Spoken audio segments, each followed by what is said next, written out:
En 10e position, j'ai choisi le coup franc de Ben contre Bouafle. Déjà par rapport au niveau de l'adversaire, Bouafle est tout simplement la meilleure équipe qu'on a joué cette saison.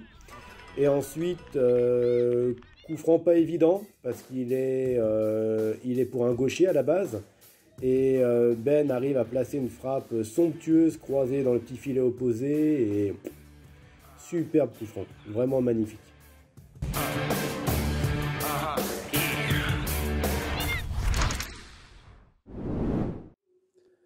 En 9e place, j'ai choisi Karl contre Franconville.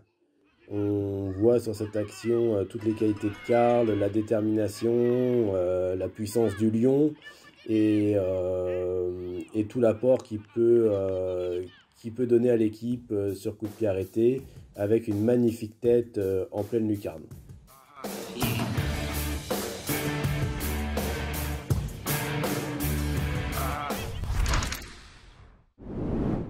En 8e place, j'ai mis mon petit Naïm qui marque un très très joli but contre Anthony. Il rate un peu son contrôle au moment où il reçoit la balle, mais son intelligence et son sens du but fait qu'il fait vraiment le bon geste avec un magnifique lob du gauche parfaitement dosé et très très beau but, très très beau but.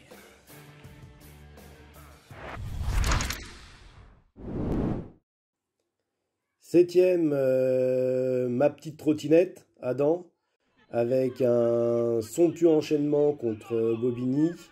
Voilà, il reçoit un ballon sur un centre de Kiki et il réalise vraiment l'enchaînement parfait, contrôle poitrine, reprise de volée en pleine lucarne. Parfait, rien à dire.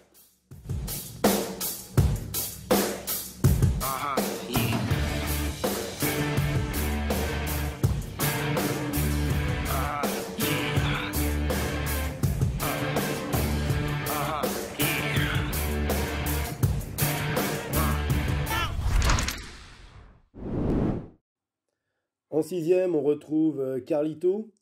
Alors dans un autre registre, cette fois-ci c'est à Montrouge et ce but est aussi beau qu'il est important parce qu'il nous permet d'égaliser à 4 partout à 2 minutes de la fin. Pareil, on retrouve une détermination hors norme, un magnifique 1-2 avec Max qui fait une déviation vraiment d'anthologie et là il s'arrache pour marquer un but in extremis avec son pied gauche. Très beau but, très important contre une belle équipe.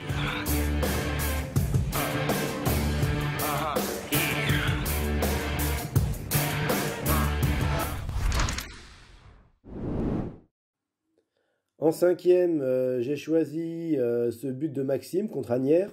Alors c'est Max qui a la finition, mais là c'est tout simplement pour moi le plus beau but collectif inscrit cette saison, où ça part du gardien et ça finit au fond des filets sans que les adversaires touchent la balle. Et est-ce que Max arrive à faire la présence d'esprit de Max à la fin avec ce crochet sur le défenseur et cette frappe dans le contre-pied termine vraiment une action fantastique. J'adore ce but. Peut-être même celui que je préfère sur toute la saison, footballistiquement parlant.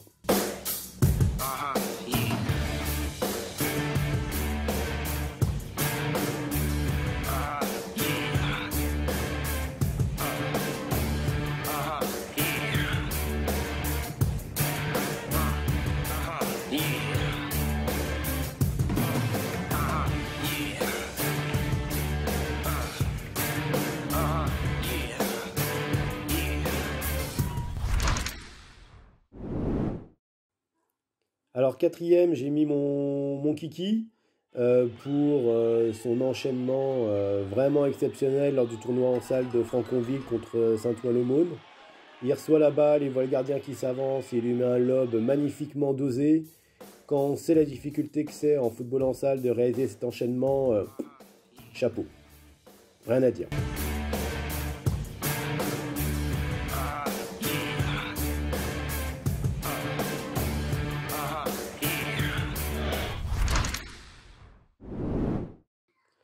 Alors, dans mon top 3, donc en numéro 3, Ben, avec ce missile de 25 mètres sur coup franc contre Franconville. Voilà, on connaît les qualités de Ben sur coup de pied arrêté. Et là, il n'y a pas plus bel exemple que ce magnifique coup franc qu'il envoie sous la barre avec le gardien qui peut rien faire. Qui plus est contre un bel adversaire. Donc, top. Très content qu'il soit là.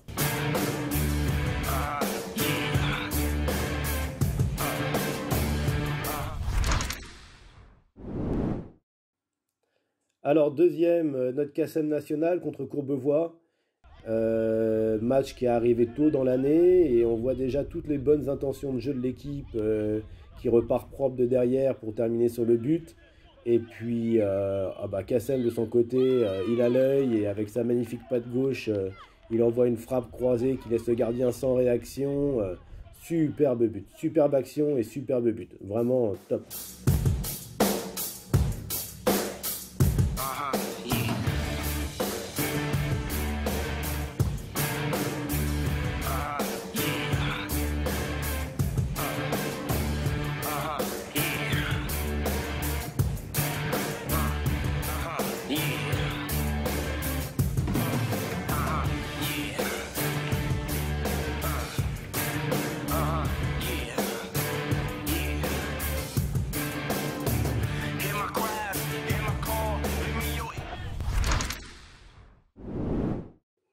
Et en numéro 1, on retrouve notre Kiki national contre Aubervilliers dans un des premiers matchs de la saison avec un enchaînement exceptionnel, coup du sombrero, reprise de volée du gauche sous la barre, voire quasiment en lucarne.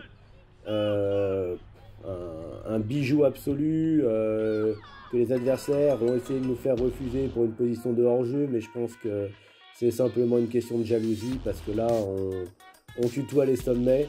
Le même but marqué par un joueur professionnel, il fait le tour du monde, donc on est là. Bravo mon Kiki, forza à toi.